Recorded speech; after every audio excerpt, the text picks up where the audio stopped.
நேற்று சென்னையில் எந்த இடத்துல ஷோ காட்டினாரு? தியாகராய நகர், டி நகர்னு சொல்றோம்ல சுருக்கமா, தியாகராய நகர். பிரதமர் அவர்களே, ஏன் அந்த பேரு அங்கே வைக்கப்பட்டது தெரியுமா? தியாகராய நகர்னு. நீதி கட்சி தலைவர் தியாகராயர் சவுந்தரபாண்டியனார் பேர்ல இருக்க பாண்டி பஜார் பனகலரசர் பேர்ல இருக்கிற பூங்கான்னு திராவிட கோட்டமாக இருக்கிற இடத்துல உங்க ஷோ காட்டினா எடுபடுவான். உங்க ஷோ ஃபிளாப் ஷோ ஆன உடனே சமூக வலைத்தளங்கள்ல சென்னை வந்ததை பத்தி எழுதினப்போ சொல்றாரு, சென்னை மெட்ரோ திட்டத்தை விரிவாக்க செய்ய போறாராம் மோடி அவர்களை. மாண்புமிகு பிரதமர் மோடி அவர்களே, அந்த திட்டத்துக்கு தடையா இருக்கிறது நீங்க தானே. சென்னை 2ஆம் கட்ட மெட்ரோ ரயில் திட்டத்துக்கு ஒன்றிய அரசு அனுமதி அளிக்காத காரணத்தால் தான் நிதி இன்னும் கிடைக்கல. அதனால திட்டப்பணிகள் தாமதமாகுது. இத்தனை குளறுபடிக்கும் காரணம் பிரதமர் மோடி. ஆனா இத்தனையும் மறைச்சு பச்சை போய் பேசுறாரு. சென்னையில ஷோ காட்டினா மோடி அவர்கள் காலையில வேலூர் போயிருக்காரு. அங்க அவர் இந்தியில பேசுறப்போ கூட்டம் கை தட்டுது. பலருக்கு என்ன சந்தேகம்னா, வெளி மாநிலங்களிலிருந்து கூட்டத்துக்கு ஆட்களை அழைச்சிக்கிட்டு வராங்களா என்ற சந்தேகம் வந்துடுச்சு. இதுல தமிழ்நாட்டை வளர்க்க போறேன்னு இந்தியில பேசி சபதம் எடுக்கிறாரு. தமிழ்நாட்டை வளர்க்க போறேன்னு சொல்லி இந்தியில பேசி சபதம் எடுக்கிறாரு. பிரதமர் மோடி அவர்களே, திராவிட மாடலில் தமிழ்நாடு வளர்ந்திருக்கிறது, வளர்ந்து கொண்டிருக்கிறது, வளர்ந்து கொண்டே இருக்கும். இதை எந்த மோடி மஸ்தான் வித்தைகளாலும் தடுக்க முடியாது. நாம தான் எல்லா தொகுதியும் வெல்ல போறோம்னு தெரிஞ்சுக்கிட்டே பழனிசாமி இப்ப என்ன கேட்கிறாரு? மத்திய அரசுல 14 வருஷம் இருந்தீங்களே திமுக, என்ன சாதிச்சதுன்னு கேட்கிறாரு. பல முறை இதற்கு நான் பதில் சொல்லியிருக்கேன். முதல்ல பழனிசாமி அவர்களுக்கு பணியோடு கேட்கிறேன், காலையில் எழுந்திரிச்சோன்னா பத்திரிகையை படிங்க. பழனிசாமியால எந்த சாதனையாவது சொல்ல முடியும்? இப்போ ஒன்றியத்தில் ஆட்சி இருக்கும் போதெல்லாம் அதிமுக 2 காரியங்களை தான் செய்யும். ஒன்று, திமுக ஆட்சி நடந்துட்டு இருந்தா அதை கலைக்க சொல்லுவாங்க, இல்லைன்னா தங்கள் மீதான ஊழல் வழக்குகளை வாபஸ் வாங்க சொல்லுவாங்க. இப்படிப்பட்டவங்க நம்மளை பார்த்து கேள்வி கேட்க என்ன தகுதி இருக்கு? தினமும் அமாவாசை எப்பன்னு கேலண்டரை பார்க்கிற அரசியல் அமாவாசையான பழனிசாமி என்ன உளறிட்டு இருக்காரு? அவர் உளறாரு. ஸ்டாலின் பிரதமர் கனவுல இருக்கிறாரு, அதுக்கு வழி இல்லைன்னு உளறிட்டு இருக்காரு. பழனிசாமி அவர்களே, திமுக பிரதமர்களை உருவாக்குகிற இயக்கம், திமுக குடியரசுத் தலைவர்களை உருவாக்குகிற இயக்கம், ஒன்றியத்தில் ஜனநாயகம் பாதிக்கப்பட்ட போதெல்லாம் ஆட்சி மாற்றங்கள் ஏற்படுத்தின இயக்கம் திராவிட முன்னேற்ற கழகம். இதுதான் வரலாறு. நீங்க என்ன கனவுல இருந்தீங்க? ஒரே நாடு ஒரே தேர்தல்னு பாஜக சொல்லுது. நாடாளுமன்ற தேர்தலோடு சட்டமன்றத்துக்கு தேர்தல் வந்துடும் இளவு காத்த கிளி மாதிரி இருந்தார் பழனிசாமி. அவர் வதந்தி கிளப்பின மாதிரி எதுவும் நடக்கல. அதனாலதான் இப்ப வாய்க்கு வந்ததெல்லாம் பேச ஆரம்பிச்சிருக்கிறாரு. அம்மையார் ஜெயலலிதாவுடைய மறைவுக்கு பிறகு எல்லா தேர்தலிலும் தோல்வியை சந்திச்சுட்டு இருக்கிற பழனிசாமி அவர்களை, அடுத்த சட்டமன்ற தேர்தலில் திமுக தான் மாபெரும் வெற்றி வரும், பார்த்துக்கிட்டே இருங்க. உங்ககிட்ட இருக்கிற தொகுதிகளையும் சேர்த்து பறிக்க போறோம். அடுத்து என்ன பேசுறாரு? அதிமுகவை அழிக்க நினைச்சவங்க அழிஞ்சு போவாங்கன்னு சவடால் விடுகிறாரு. அதிமுக அழிக்க வெளியிலிருந்து யாரும் வர தேவையில்லை. அதுதான் நீங்களும் பன்னீர்செல்வமும் தினகரனும் அதை போட்டி போட்டுக்கிட்டு செஞ்சுக்கிட்டு இருக்கீங்களே, அப்புறம் என்ன சந்தேகம்? அதுல சந்தேகம் வேண்டாம். அடுத்து தேனி தொகுதியில பாஜக ஆதரவு பெற்ற வேட்பாளர் ஒருத்தர் நிற்கிறார். யாரு? தினகரன். இதே பாஜகவை பத்தி அவர் என்ன சொல்லியிருந்தாரு?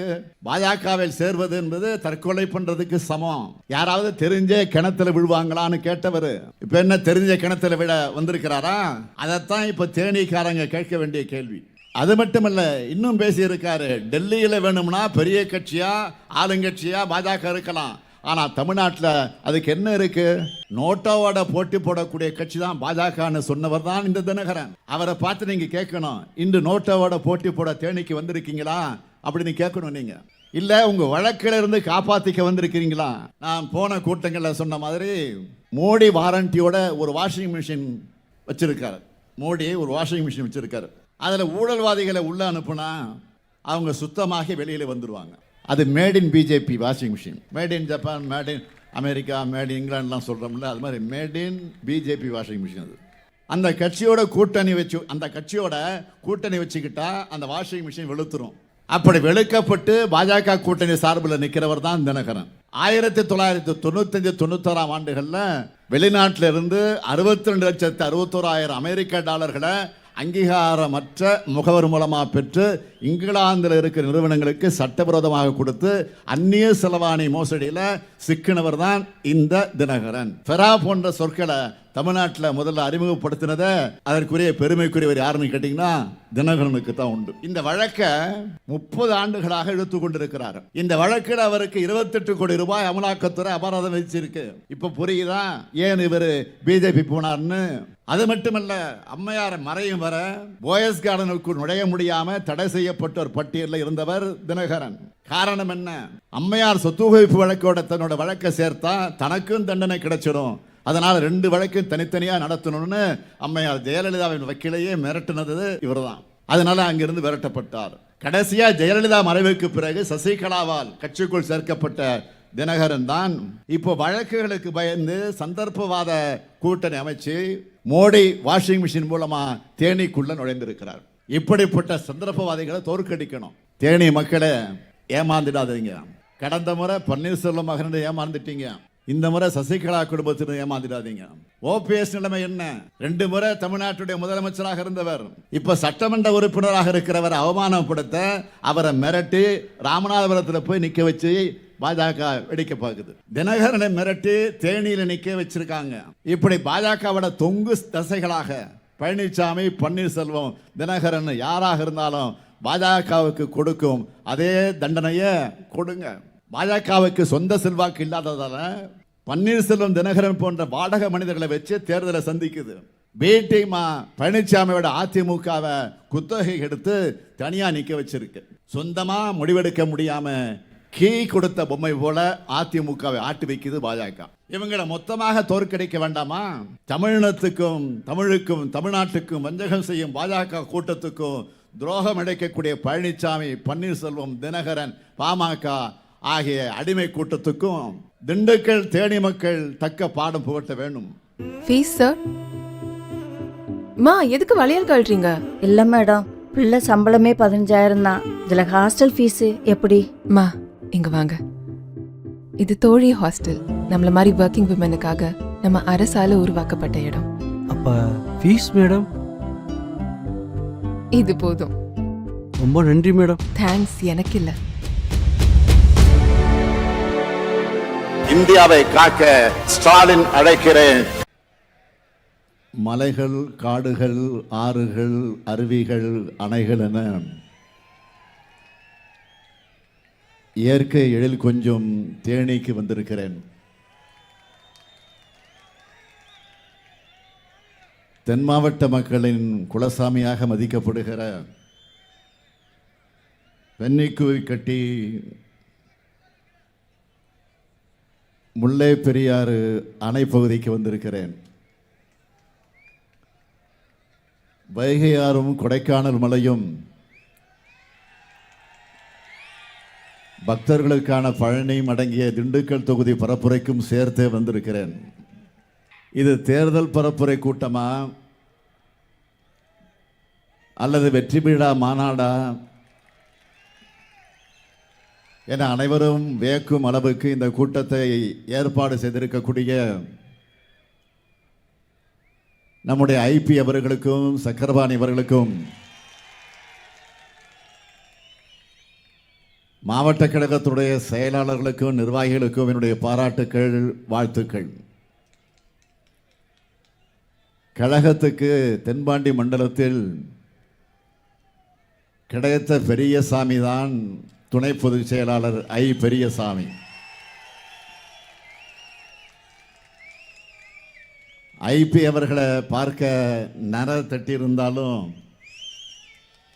அவர் உழைப்புக்கு நரை தட்டவில்லை.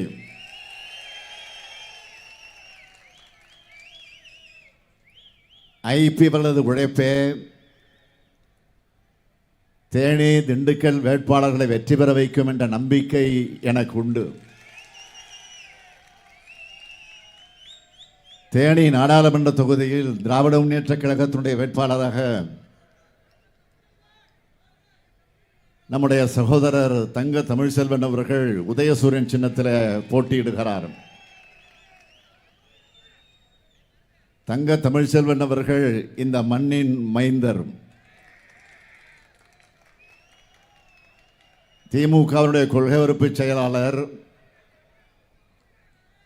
தேனி வடக்கு மாவட்ட திமுக செயலாளர், மிக நீண்ட அரசியல் அனுபவம் கொண்ட செயல் வீரர். விவாதங்கள் சிரித்தபடியே சீறுவதை நீங்கள் பார்த்திருப்பீங்க. அவரது குரல் தேடி மக்களின் குரலா. நாடாளுமன்றத்தில் ஒழிக்க உதயசூரியன் சின்னத்தில் நீங்கள் வாக்களிக்கணும். திண்டுக்கல் நாடாளுமன்ற தொகுதியில் தோழர் பாலகிருஷ்ணன் அவர்களின் ஆதரவு பெற்ற மார்க்சிஸ்ட் கம்யூனிஸ்ட் கட்சியினுடைய வேட்பாளர் சச்சிதானந்தம் அவர்கள் அறிவால் சுத்தியல் நட்சத்திரம் சின்னத்தில் போட்டியிடுகிறார். மார்க்சிஸ்ட் கம்யூனிஸ்ட் கட்சியிலிருந்து 40 ஆண்டு காலம் மக்கள் பணிக்கு உழைத்த சொந்தக்காரர். மாணவர்கள், இளைஞர்கள், உழவர்கள், தொழிலாளிகள் என அவர்களுக்காகவே தன்னோட வாழ்க்கையை அர்ப்பணித்துக் கொண்டவர். இவரது குரல் திண்டுக்கல்லின் குரலா. நாடாளுமன்றத்தில் ஒழிக்க அறிவால் சுத்திய நட்சத்திரம் சின்னத்தில் வாக்களிக்கணும். இந்தியா கூட்டணி சார்பில் நாடாளுமன்றத்திற்கு போட்டியிடும் இந்த 2 வேட்பாளர்களையும் பெருவாரியான வாக்கு வித்தியாசத்தில் வெற்றி பெற வைக்க வேண்டும். தயாராகிட்டீங்களா? தயாராகிட்டீங்களா? நீங்க வாக்களிக்கிறது மட்டுமல்ல, இந்த ஸ்டாலினின் தூதுவர்களாக உங்கள் பகுதியில் இருக்கக்கூடிய மக்கள்கிட்டையும் இந்தியா கூட்டணிக்கு வாக்கு கேட்கணும். கேட்பீங்களா? உறுதியாக கேட்பீங்களா? அப்புறம் என்ன, வெற்றி உறுதி. அதனால வேட்பாளர்கள் இப்போ உட்காரலாம்.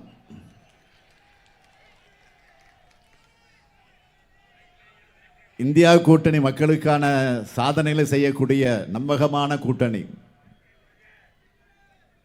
நாளை சாதனைகளாக மாறப்போகிற திட்டங்களை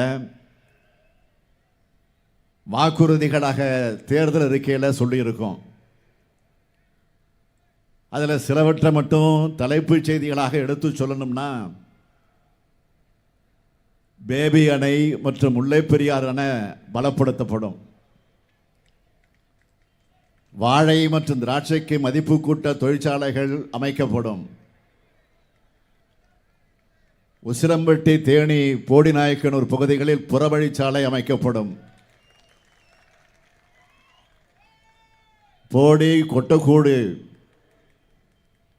ஆற்றின் குறுக்கே நீர்த்தேக்க அணை கட்ட ஆய்வு மேற்கொள்ளப்படும். திண்டுக்கல் சபரிமலை இடையே ரயில் சேவை அமைக்கப்படும்.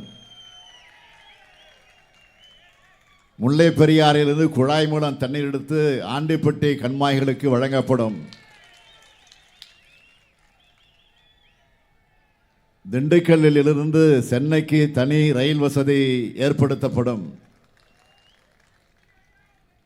10 ஆண்டுகளா மக்கள் விரோத பாஜக அரசால் தொடர்ந்து உயர்த்தப்பட்ட பெட்ரோல், டீசல், கேஸ் விலை குறைக்கப்படும். சிறுபான்மையின மக்களுக்கு எதிரான சட்டங்கள் ரத்து செய்யப்படும்.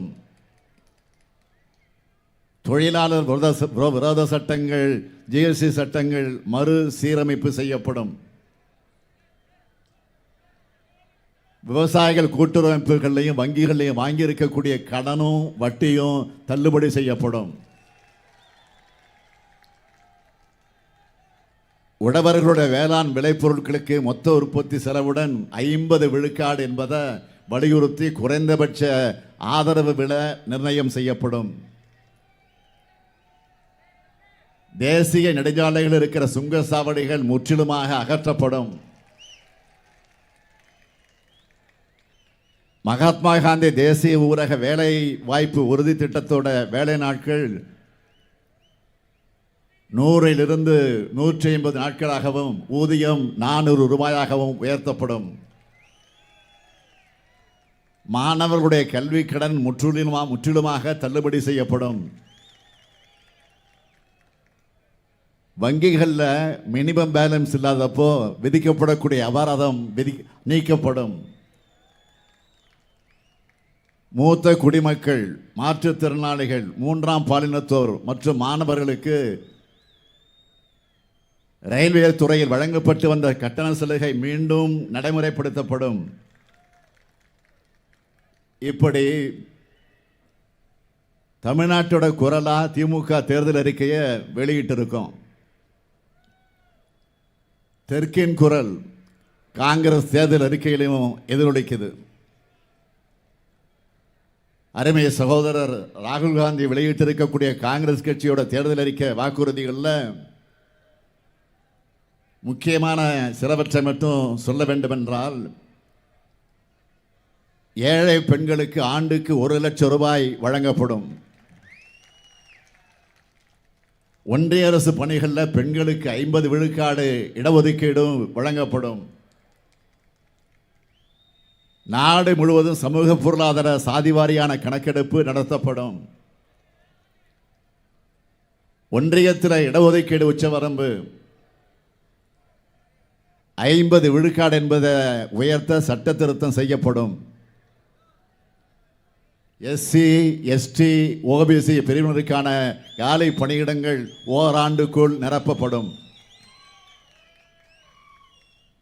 எஸ்சி, எஸ்டி, ஓபிசி மாணவர்களுக்கான கல்வி உதவித்தொகை 2 மடங்கு ஆக்கப்படும்.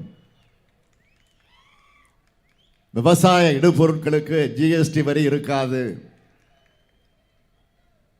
விவசாயத்துக்கு குறைந்தபட்ச ஆதார விலைக்கு சட்ட அங்கீகாரம் தரப்படும் உள்ளிட்ட மாநில அரசுகளுடைய உரிமைகளை நிலைநாட்டுகிற பல அறிவிப்புகளை வெளியிட்டிருக்கிறார்கள்.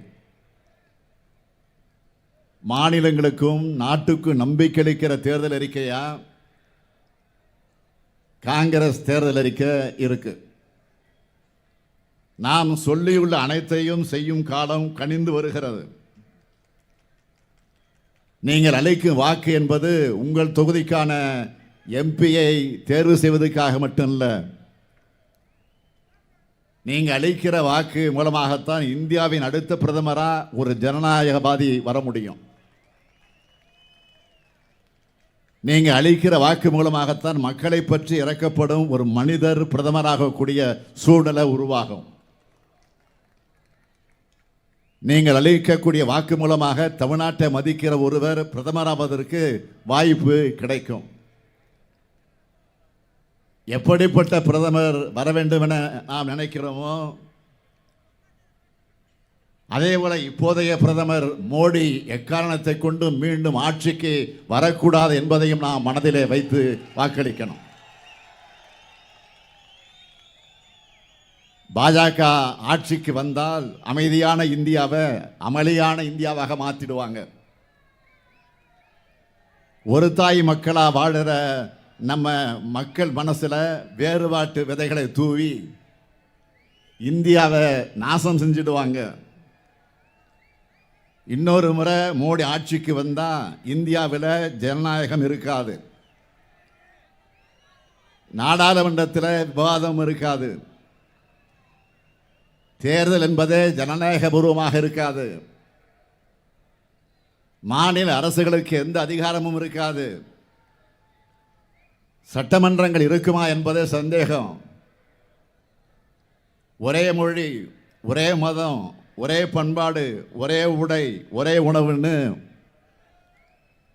ஒற்றை சர்வாதிகார நாடா மாற்றிடுவாங்க.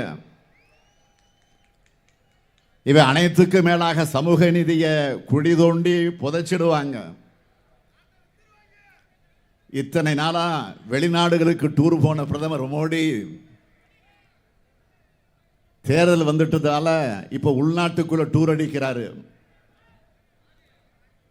அவர் ஏதோ ஷோ காட்ட வர்றாருன்னு நான் சொல்லலை, அவரே ரோடு ஷோ காட்டுறேன்னு சொல்லியிருக்கிறாரு. நேற்று சென்னையில் எந்த இடத்துல ஷோ காட்டினாரு? தியாகராய நகர், டி நகர்னு சொல்கிறோம்ல சுருக்கமாக, தியாகராய நகர். பிரதமர் அவர்களே, ஏன் அந்த பேர் அங்கே வைக்கப்பட்டது தெரியுமா? தியாகராய நகர்னு நீதி கட்சி தலைவர் தியாகராயர் சவுந்தரபாண்டியனார் பேரில் இருக்க பாண்டி பஜார் பனகலரசர் பேரில் இருக்கிற பூங்கான்னு திராவிட கோட்டமாக இருக்கிற இடத்துல உங்கள் ஷோ காட்டினா எடுபடுவான்? உங்கள் ஷோ ஃப்ளாப் ஷோ ஆன உடனே சமூக வலைத்தளங்களில் சென்னை வந்ததை பற்றி எழுதினப்போ சொல்கிறாரு, சென்னை மெட்ரோ திட்டத்தை விரிவாக்க செய்ய போகிறாராம் மோடி அவர்களை, மாண்புமிகு பிரதமர் மோடி அவர்களை. அந்த திட்டத்துக்கு தடையாக இருக்கிறது நீங்கள் தானே. சென்னை 2ஆம் கட்ட மெட்ரோ ரயில் திட்டத்துக்கு ஒன்றிய அரசு அனுமதி அளிக்காத காரணத்தால் தான் நிதி இன்னும் கிடைக்கல. அதனால் திட்டப்பணிகள் தாமதமாகுது.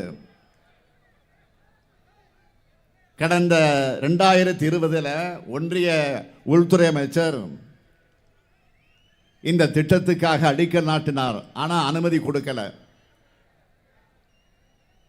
நான் முதலமைச்சரான பிறகு நடந்த முதல் சந்திப்பிலிருந்து கோரிக்கை வைக்கிறேன். பிரதமரை நேரில் சந்திச்சும் பலன் இல்லை. மதுரை எய்ம்ஸ் மாதிரி சென்னை மெட்ரோவும் அடிக்கலோடு நிற்கக்கூடாதுன்னு இப்போ மாநில அரசோட நிதியிலிருந்து மெட்ரோ பணிகள் நடந்துகிட்டு இருக்கு. இதனால் கடுமையான நிதி நெருக்கடி ஏற்பட்டு பணிகள் ஸ்லோவாக நடக்கிற நிலைமை. இந்த பணிகளால் ஆண்டுக்கு நமக்கு ஆகிற செலவு எவ்வளவு தெரியுமா? 12,000 கோடி ரூபாய். இத்தனை குளறுபடிக்கும் காரணம் பிரதமர் மோடி. ஆனால் இத்தனையும் மறைச்சு பச்சை போய் பேசுகிறாரு. சென்னையில் ஷோ காட்டினா மோடி அவர்கள் காலையில் வேலூர் போயிருக்காரு. அங்கே அவர் ஹிந்தியில் பேசுகிறப்போ கூட்டம் கை தட்டுது. பலருக்கு என்ன சந்தேகம்னா, வெளி மாநிலங்களிலிருந்து கூட்டத்துக்கு ஆட்களை அழைச்சிக்கிட்டு வராங்களா என்ற சந்தேகம் வந்துடுச்சு. இதில் தமிழ்நாட்டை வளர்க்க போறேன்னு இந்தியில் பேசி சபதம் எடுக்கிறாரு. தமிழ்நாட்டை வளர்க்க போறேன்னு சொல்லி இந்தியில் பேசி சபதம் எடுக்கிறாரு. பிரதமர் மோடி அவர்களே, திராவிட மாடலில் தமிழ்நாடு வளர்ந்திருக்கிறது, வளர்ந்து கொண்டிருக்கிறது, வளர்ந்து கொண்டே இருக்கும். இதை எந்த மோடி மஸ்தான் வித்தைகளாலும் தடுக்க முடியாது. அப்புறம் வழக்கம் போல குடும்ப அரசியல், ஊழல் கட்சின்னு தேஞ்சு போன ரெக்கார்டையே பேசியிருக்காரு. இதுக்கு நான் எத்தனையோ முறை விளக்கம் சொல்லிட்டேன். உண்மையா ஊழலுக்கு ஒரு யூனிவர்சிட்டி கட்டி அதுக்கு ஒருத்தரை வேந்தரா நியமிக்கணும்னா அதுக்கு பொருத்தமான நபர் இந்தியாவிலே மோடியை விட்டால் வேற யாரும் கிடையாது. ஏன்னா ஊழல்ல சட்டபூர்வமாக்கின சாதனையாளர் மோடி தான். எப்படின்னு கேட்குறீங்களா?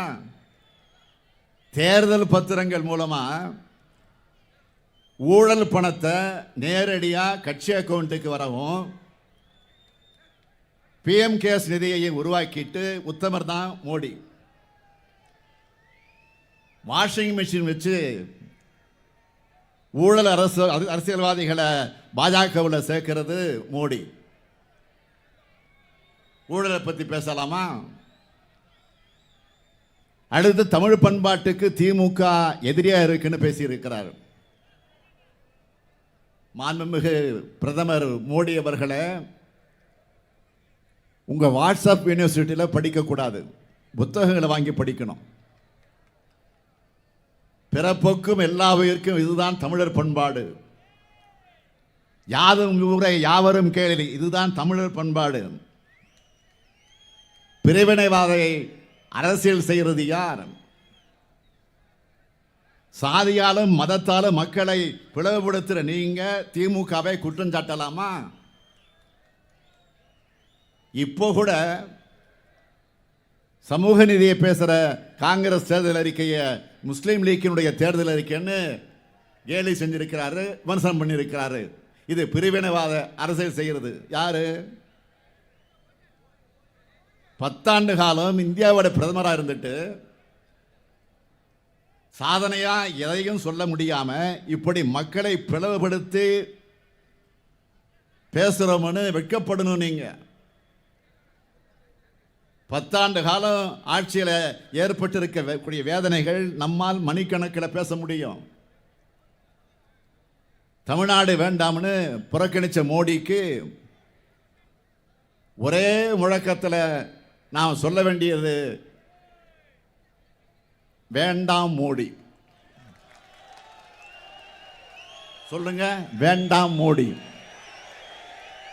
வேண்டாம், வேண்டாம், வேண்டாம். இன்னும் சத்தமா வேண்டாம். தெற்கிலிருந்து வரக்கூடிய இந்த குரல் இந்தியா முழுக்க கேட்கட்டும். தமிழ்நாட்டு வளர்ச்சியை தடுத்தா, தமிழ் மொழியை புறக்கணிச்சா, தமிழ் பண்பாட்டு மேல தாக்குதல் நடத்தினா தமிழ்நாட்டு மக்களுடைய பதில் எப்படி இருக்கும்னு ஏப்ரல் 19ஆம் தேதி உங்கள் வாக்குகள் மூலம் நீங்கள் காமிக்கணும். அமைதியான இந்தியா தான் வளர்ச்சியான இந்தியாவா வளர முடியும். நம்ம எதிர்கால தலைமுறைக்கு அமைதியான இந்தியாவை உருவாக்கி வழங்குகிற கடமை வாக்காளர்களான உங்க ஒவ்வொருத்தருக்கும் இருக்கு. அதை மனசில் வச்சு இந்தியா கூட்டணிக்கு நீங்க வாக்களிக்கணும்.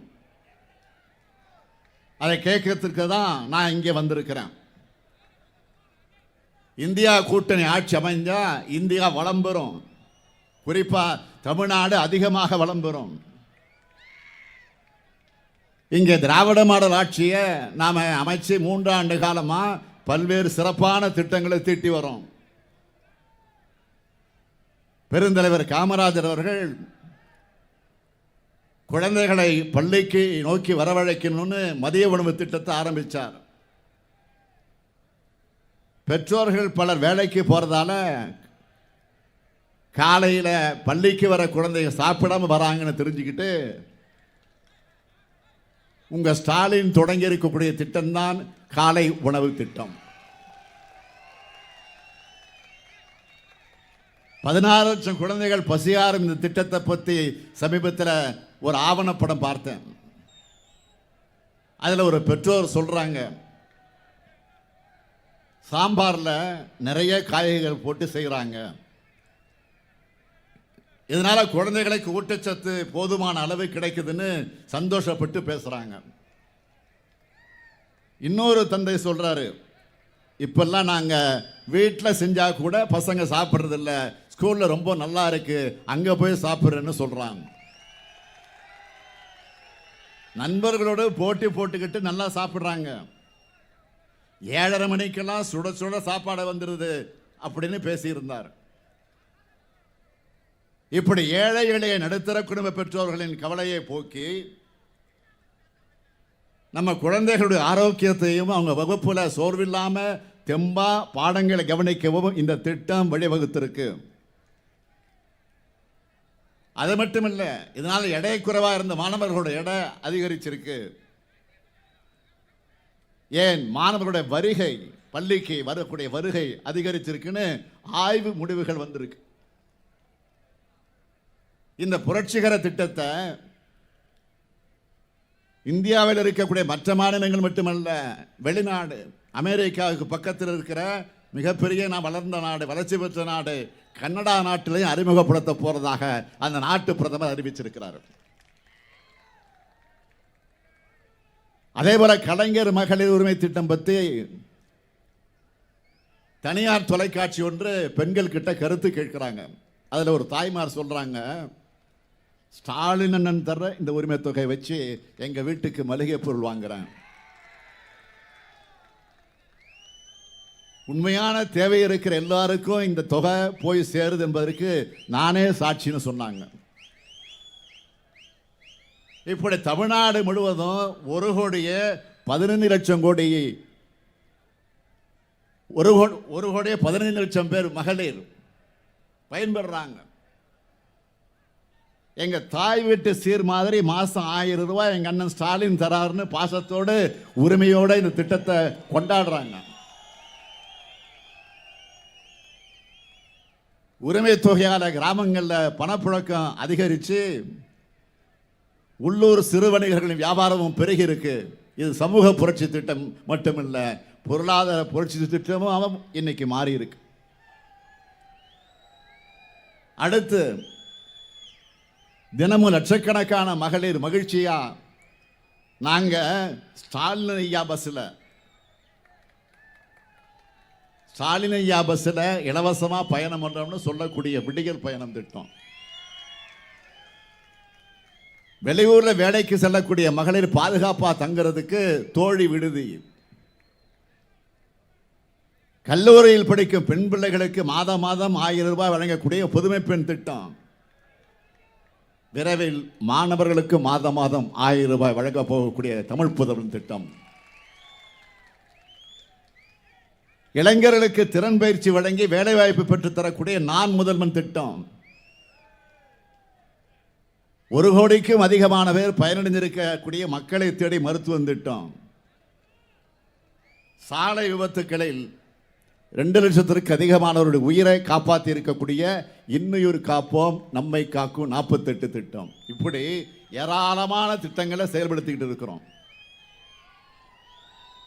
மக்களுக்கு நான் செய்ய நினைச்ச எல்லாத்தையும் செஞ்சு முடிச்சிட்டேனான்னு கேட்டா இல்லை, இன்னும் ஏராளமான பல வளர்ச்சி திட்டங்களை தீட்டணும். அதுக்கு நம்ம உடன்பாடான ஒன்றிய அரசு, தமிழ்நாட்டை மதிக்கிற ஒன்றிய அரசு அமையணும். ஒன்றிய அரசின் கூட்டணியில் நாம் எப்பவெல்லாம் இருந்திருக்கிறோமோ அப்பெல்லாம் தமிழ்நாட்டுக்கு ஏராளமான திட்டங்களை கொண்டு வந்திருக்கிறோம். இது தமிழ்நாட்டு மக்களான உங்களுக்கு நன்றாக தெரியும். அதிமுக ஒன்றிய அரசில் கூட்டணி சேர்ந்தா சுயநலத்துக்கு பயன்படுத்தும். திமுக ஒன்றிய அரசில் இடம்பெற்றால் மாநிலத்தின் நலனுக்காக பயன்படுத்தும்.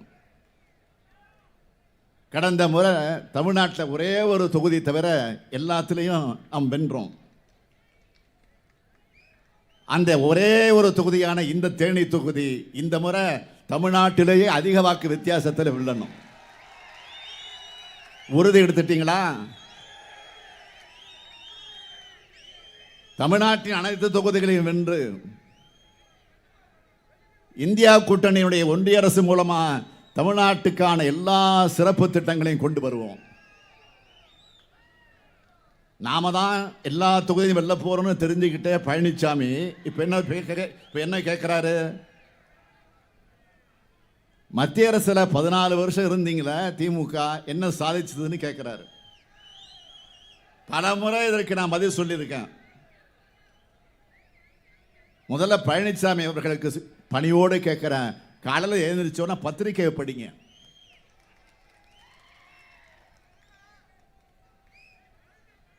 பழனிசாமியால எந்த சாதனையாவது சொல்ல முடியும்? இப்போ ஒன்றியத்தில் ஆட்சி இருக்கும் போதெல்லாம் அதிமுக 2 காரியங்களை தான் செய்யும். ஒன்று, திமுக ஆட்சி நடந்துட்டு இருந்தா அதை கலைக்க சொல்லுவாங்க, இல்லைன்னா தங்கள் மீதான ஊழல் வழக்குகளை வாபஸ் வாங்க சொல்லுவாங்க. இப்படிப்பட்டவங்க நம்மளை பார்த்து கேள்வி கேட்க என்ன தகுதி இருக்கு? தினமும் அமாவாசை எப்பன்னு கேலண்டரை பார்க்கிற அரசியல் அமாவாசையான பழனிசாமி என்ன உளறிட்டு இருக்காரு? ஸ்டாலின் உளறாரு. ஸ்டாலின் பிரதமர் கனவுல இருக்கிறாரு, அதுக்கு வழி இல்லைன்னு உளறிட்டு இருக்காரு. பழனிசாமி அவர்களே, திமுக பிரதமர்களை உருவாக்குகிற இயக்கம். திமுக குடியரசுத் தலைவர்களை உருவாக்குகிற இயக்கம். ஒன்றியத்தில் ஜனநாயகம் பாதிக்கப்பட்ட போதெல்லாம் ஆட்சி மாற்றங்கள் ஏற்படுத்தின இயக்கம் திராவிட முன்னேற்ற கழகம். இதுதான் வரலாறு. நீங்க என்ன கனவுல இருந்தீங்க? ஒரே நாடு ஒரே தேர்தல்னு பாஜக சொல்லுது. நாடாளுமன்ற தேர்தலோடு சட்டமன்றத்துக்கு தேர்தல் வந்துடும் இளவு காத்த கிளி மாதிரி இருந்தார் பழனிசாமி. அவர் வதந்தி கிளப்பின மாதிரி எதுவும் நடக்கல. அதனால தான் இப்போ வாய்க்கு வந்ததெல்லாம் பேச ஆரம்பிச்சிருக்கிறாரு. அம்மையார் ஜெயலலிதாவுடைய மறைவுக்கு பிறகு எல்லா தேர்தலிலும் தோல்வியை சந்திச்சுட்டு இருக்கிற பழனிசாமி அவர்களை அடுத்த சட்டமன்ற தேர்தலில் திமுக தான் மாபெரும் வெற்றி வரும், பார்த்துக்கிட்டே இருங்க. உங்ககிட்ட இருக்கிற தொகுதிகளையும் சேர்த்து பறிக்க போறோம். அடுத்து என்ன பேசுறாரு? அதிமுகவை அழிக்க நினைச்சவங்க அழிஞ்சு போவாங்கன்னு சவடால் விடுகிறாரு. அதிமுக அழிக்க வெளியிலிருந்து யாரும் வர தேவையில்லை. அதுதான் நீங்களும் பன்னீர்செல்வமும் தினகரனும் அதை போட்டி போட்டுக்கொண்டு செஞ்சுக்கிட்டு இருக்கீங்களே. அப்புறம் என்ன சந்தேகம்? அதில் சந்தேகம் வேண்டாம். அடுத்து விவசாயியுடைய கஷ்டங்களை பற்றி ஸ்டாலினும் உதயநிதியும் பேசலன்னு நீலிக்கண்ணீர் வடிச்சிருக்கிறார் பழனிசாமி. விவசாயிகள் உங்க ஆட்சியில மாதிரி கஷ்டத்தில் இருந்தால் தானே அவங்கள கஷ்டங்களை பேசுவாங்க. கழக ஆட்சியில விவசாயிகள் மிக மிக மகிழ்ச்சியா இருக்காங்க. பழனிசாமிக்கு உண்மையிலே உழவர்கள் மேல அவ்வளவு அக்கறை இருக்குன்னா இப்போ ஒன்றிய அரசுக்கு எதிராக போராடுகிற உழவர்களுக்காக ஏன் பழனிசாமி பேசல? அவங்களுக்காக ஏன் கண்ணீர் வடிக்கல? அதுக்கு காரணமான மோடியை ஏன் விமர்சிக்கல? 3 வேளாண் சட்டங்கள் கொண்டு வந்து உழவர்கள் வயிற்றில் அடித்தது ஒன்றிய பாஜக அரசு. 1.5 வருஷம் 1.5 ஆண்டுகள் தலைநகர் டெல்லியில் தங்கி போராடினாங்க விவசாயிகள். அவங்க தெரிவித்த எதிர்ப்பினால் தான் பின்வாங்கிச்சு பாஜக அரசு. அப்ப பல்வேறு வாக்குறுதிகளை கொடுத்தது ஒன்றிய அரசு. ஆனா அதையும் கடந்த ஓராண்டு காலத்தில் நிறைவேற்றல. எனவேதான் மீண்டும் டெல்லியில் உழவர்கள் போராட்டம் தீவிரம் அடைஞ்சுக்கிட்டு இருக்கு. அவங்க மேல இரக்கமற்ற வகையில் தாக்குதல் நடத்தப்பட்டுச்சு. எதிரி நாட்டு பயங்கரவாதிகள் மாதிரி மோடி அரசு சொந்த நாட்டு உழவர்களை பழிவாங்கினப்போ இந்த பச்சை பொய் பழனிசாமி எங்கே போனார்? உழவர்களுக்கு எப்படிப்பட்ட துரோகத்தை பண்ணார் இந்த பழனிசாமி? 3 வேளாண் சட்டங்கள்ல எந்த பாதிப்பும் இல்லை.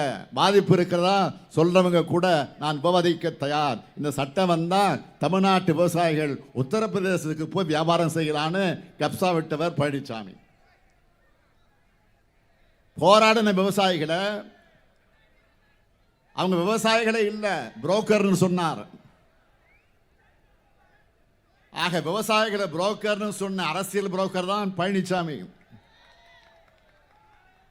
அப்படிப்பட்டவர் இன்னைக்கு விவசாயிகளுக்காக நீலி கண்ணீர் வடிக்கிறார்.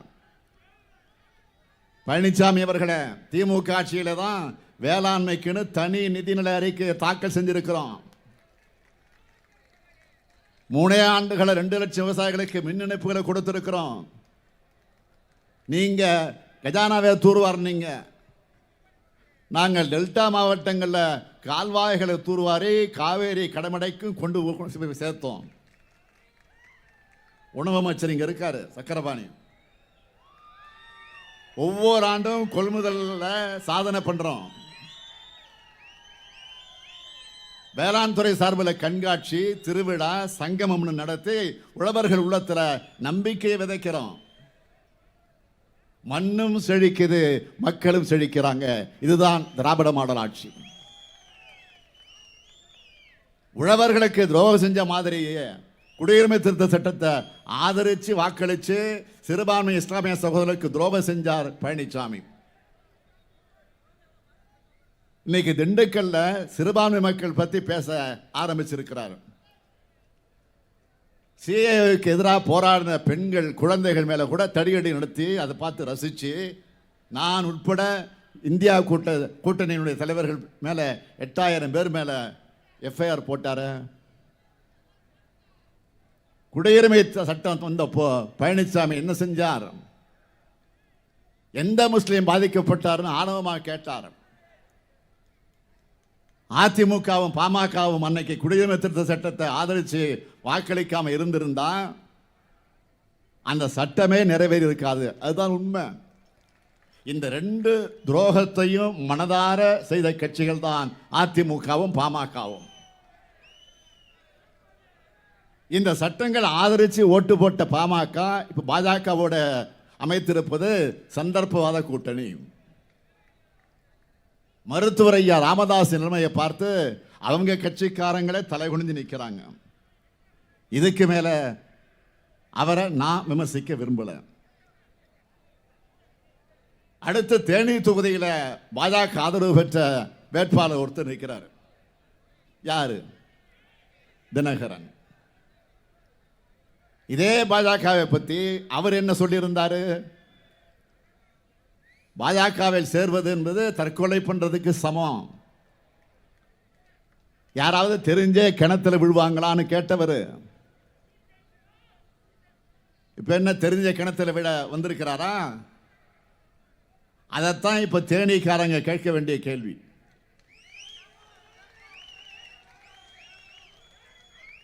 அது மட்டுமல்ல, இன்னும் பேசியிருக்காரு. டெல்லியில் வேணும்னா பெரிய கட்சியா ஆளுங்கட்சியா பாஜக இருக்கலாம், ஆனா தமிழ்நாட்டில் அதுக்கு என்ன இருக்கு?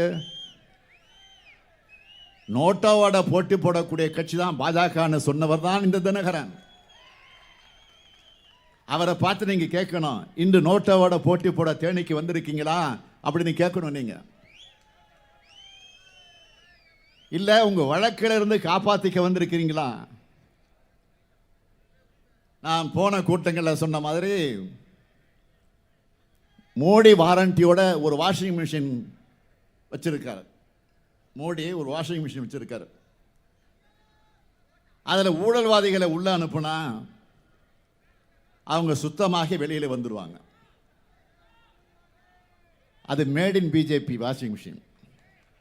Mat in Japan, made in America, made in இங்கிலாந்துலாம் சொல்கிறோம்ல, அது மாதிரி made in BJP washing machine. அது அந்த கட்சியோட கூட்டணி வச்சுக்கிட்டா அந்த வாஷிங் மிஷின் வெளுத்துரும். அப்படி வெளுக்கப்பட்டு பாஜக கூட்டணி சார்பில் நிற்கிறவர் தான் தினகரன்.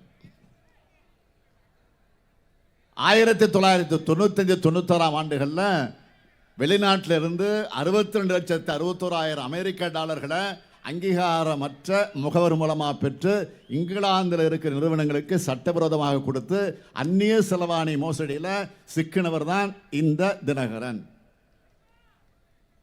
ஃபெரா போன்ற சொற்களை தமிழ்நாட்டில் முதல்ல அறிமுகப்படுத்தினதை அதற்குரிய பெருமைக்குரியவர் யாருன்னு கேட்டிங்கன்னா தினகரனுக்கு தான் உண்டு. இந்த வழக்கை 30 ஆண்டுகளாக இழுத்து கொண்டிருக்கிறார். இந்த வழக்கில் அவருக்கு 28 கோடி ரூபாய் அமலாக்கத்துறை அபராதம் விதிச்சிருக்கு. இப்ப புரியுதா ஏன் இவர் பிஜேபி போனார்னு? அது மட்டுமல்ல, அம்மையார் மறையும் வர போயஸ் கார்டனுக்குள் நுழைய முடியாம தடை செய்யப்பட்ட ஒரு பட்டியலில் இருந்தவர் தினகரன். காரணம் என்ன? அம்மையார் சொத்து குவிப்பு வழக்கோட தன்னோட வழக்கை சேர்த்தா தனக்கும் தண்டனை கிடைச்சிடும், அதனால் 2 வழக்கும் தனித்தனியாக நடத்தணும்னு அம்மையார் ஜெயலலிதாவின் வக்கீலையே மிரட்டினது இவர் தான். அதனால அங்கிருந்து விரட்டப்பட்டார். கடைசியா ஜெயலலிதா மறைவுக்கு பிறகு சசிகலாவால் கட்சிக்குள் சேர்க்கப்பட்ட தினகரன் தான் இப்போ வழக்குகளுக்கு பயந்து சந்தர்ப்பவாத கூட்டணி அமைச்சு மோடி வாஷிங் மிஷின் மூலமா தேனிக்குள்ள நுழைந்திருக்கிறார். இப்படிப்பட்ட சந்தர்ப்பவாதிகளை தோற்கடிக்கணும். தேனி மக்களை ஏமாந்துடாதீங்க. கடந்த முறை பன்னீர்செல்வம் மகனை ஏமாந்துட்டீங்க, இந்த முறை சசிகலா குடும்பத்தினர் ஏமாந்துடாதீங்க. ஓபிஎஸ் நிலைமை என்ன? 2 முறை தமிழ்நாட்டுடைய முதலமைச்சராக இருந்தவர், இப்ப சட்டமன்ற உறுப்பினராக இருக்கிறவர் அவமானப்படுத்த அவரை மிரட்டி ராமநாதபுரத்தில் போய் நிக்க வச்சு பாஜக வெடிக்க பார்க்குது. தினகரனை மிரட்டி தேனியில் நிக்க வச்சிருக்காங்க. இப்படி பாஜகவோட தொங்கு தசைகளாக பழனிசாமி, பன்னீர்செல்வம், தினகரன் யாராக இருந்தாலும் பாஜகவுக்கு கொடுக்கும் அதே தண்டனையை கொடுங்க. பாஜகவுக்கு சொந்த செல்வாக்கு இல்லாததால பன்னீர்செல்வம், தினகரன் போன்ற வாடகை மனிதர்களை வச்சு தேர்தலை சந்திக்குது. பிடிமா பழனிசாமியோட அதிமுகவை குத்தகை எடுத்து தனியா நிக்க வச்சிருக்கு. சொந்தமா முடிவெடுக்க முடியாம கீ கொடுத்த பொம்மை போல அதிமுகவை ஆட்டி வைக்குது பாஜக. இவங்களை மொத்தமாக தோற்கடிக்க வேண்டாமா? தமிழினத்துக்கும் தமிழுக்கும் தமிழ்நாட்டுக்கும் வஞ்சகம் செய்யும் பாஜக கூட்டத்துக்கும் துரோகம் இழைக்கக்கூடிய பழனிசாமி, பன்னீர்செல்வம், தினகரன், பாமக ஆகிய அடிமை கூட்டத்துக்கும் திண்டுக்கல் தேனி மக்கள் தக்க பாடம் புகட்ட வேண்டும். அதற்கு தேனி நாடாளுமன்ற தொகுதியில் திராவிட முன்னேற்ற கழகத்தின் வேட்பாளராக போட்டியிடுகிற தங்க தமிழ்ச்செல்வன் அவர்களுக்கு உதயசூரியன் சின்னத்திலையும், திண்டுக்கல் நாடாளுமன்ற தொகுதியில் மார்க்சிஸ்ட் கம்யூனிஸ்ட் கட்சியுடைய வேட்பாளராக போட்டியிடக்கூடிய சச்சிதானந்தம் அவர்களுக்கு அறிவால் சுத்தியல் நட்சத்திரம் சின்னத்திலையும் வாக்களிக்க வேண்டும் என்று கேட்டுக்கொள்கிறேன். நீங்க அளிக்கிற வாக்கு இந்தியாவை காக்கட்டும், தமிழ்நாட்டை காக்கட்டும், நம்முடைய எதிர்கால தலைமுறையை காக்கட்டும். பாசிசத்தை வீழ்த்த இந்தியாவை காக்க உங்கள் ஸ்டாலின் அழைக்கிறேன். 40 நமது, நாடும் நமது. 40 நாடும், 40 நமது, நாடும் நமது, நாடும் நமது. 40 நமது, நாடும் நமது. எங்க குரல் பத்தாது. 40 நமது, நாடும் நமது. 40 நமது, நாடும் நமது. நன்றி, வணக்கம்.